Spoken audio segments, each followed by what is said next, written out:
facts. So first and foremost, you said that the people harmed by the cuts to Medicaid and the big beautiful bill were undocumented immigrants. Not true.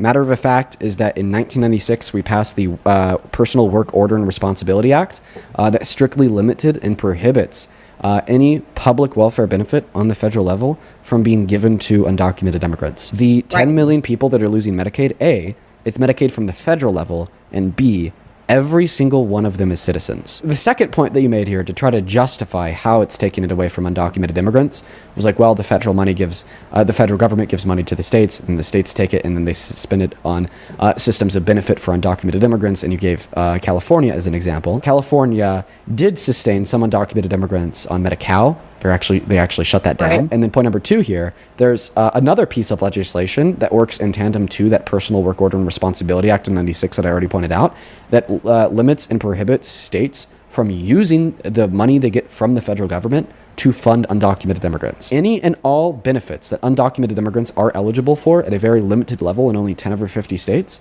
are necessarily and legally have to be funded through state tax, not from any subsidy or benefit they get from the federal government. Well, that all is partially true, and partially there's a loophole here that we're dealing with, and that is that undocumented, or I should say illegal immigrants in the United States, in many states, all it takes is a valid ID, state ID, to be able to apply for Medicare, Medicaid benefits. Also not true. Not have to prove